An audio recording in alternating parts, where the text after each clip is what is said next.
नमस्ते everyone, welcome to my channel. This is me Pooja Lekha. आज का टॉपिक है how can I improve my married life, why I have this troubled partner in my life. Whether you choose your partner yourself or your parents have chosen for you, but maybe you are not getting that compatibility with your partner, right? So the first thing कि whosoever जो भी person आपको अपनी इस life time में partner मिला है, you have to pay respect towards that person because you have chosen that partner. Whether after your birth you said, चाहे आप ये बोलो क्या कि लव मैरिज है या अरेंज मैरिज है, no my parents have chosen my partner, no, your soul has chosen that soul before your birth. That's okay कि sometimes we get into love marriage or arranged marriage, that ये सब तो हमने categorize कर दी है, right? But our soul has chosen our partners, and why that partner?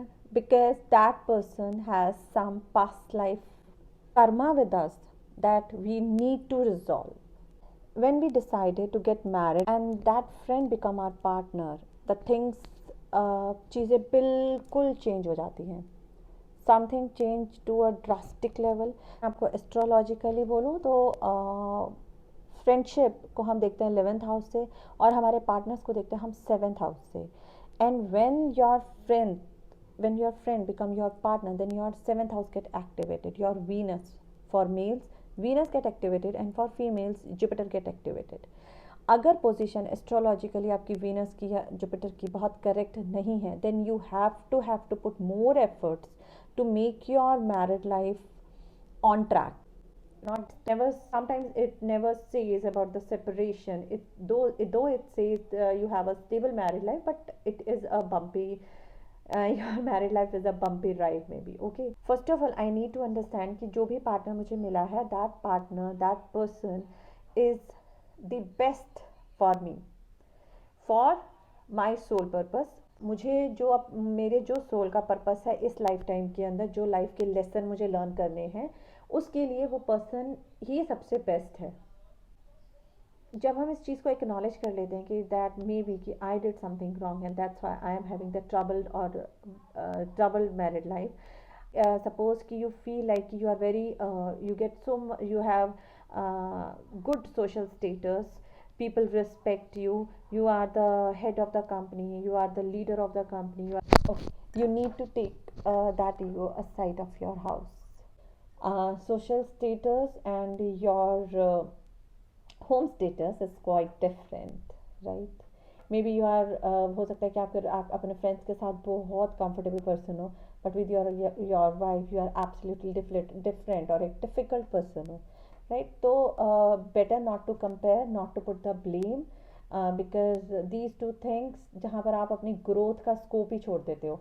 When we put blame तो मतलब मैंने अपनी मिस्टेक तो रियलाइज ही नहीं करी, I am not right.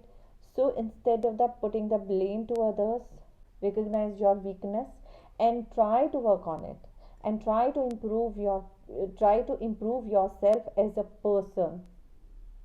That will definitely help आपके रिलेशनशिप को बेटर करने के लिए, right?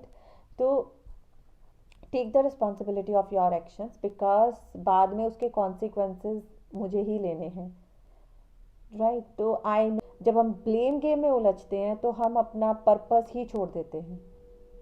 It's very easy to put the blame on others. मेरी गलतियों का टीकड़ा मैं किसी और के सर पे डाल दूँ, बहुत आसान है, बट इट्स डिफ़िकल्ट कि मैं अपनी गलतियों को रिकग्नाइज करूँ और उसको इम्प्रूव करने के लिए मैं एफर्ट्स डालूँ. It is quite difficult, but यहाँ पर आने का सबसे बड़ा पर्पस है कि अपने पुरानी जो भी बहुत लाइफ टाइम से एक पैटर्न को फॉलो किया है, उस पैटर्न को चेंज करना है, अपनी सोल को बेटर करना है, अपनी ग्रोथ पे काम करना है. और ये तभी होता है जब हम अपनी मिस्टेक को रियलाइज़ करते हैं और अब हम चूज़ करते हैं कि अभी तक जो भी मिस्टेक्स करी हैं अब नहीं करेंगे. देन दैट मोमेंट मैंने चूज़ किया है अपने आप को बेटर करने के लिए. अगर आज मुझे पेन मिल रही है किसी भी रिलेशनशिप में, तो मैं उसकी रिस्पॉन्सिबल मैं हूँ, क्योंकि मैंने कुछ ऐसा किया है, that's why I am suffering in my relationship. Now what, मुझे पूरी लाइफ टाइम सफ़र करनी है या मुझे अपना बेटरमेंट चूज़ करना है? अगर मुझे अपने आप को चेंज करना है, मुझे अपने सेल्फ पे वर्क करना है, मुझे अपने एंगर पे वर्क करना है, मेरे को अपने हर्ट पे वर्क करना है। द सेम आई रिपीट कि मुझे डिटैच करना है अपनी नेगेटिव थॉट्स को अपने सिस्टम से, just to improve my relationship, just to improve relationship better, कि just to improve my myself as पर्सन. So I hope I will make it a little more clear, and you will try it in your relation, make it better, right? And if you have not subscribed to my channel, please subscribe, and thank you for watching this video. Bye.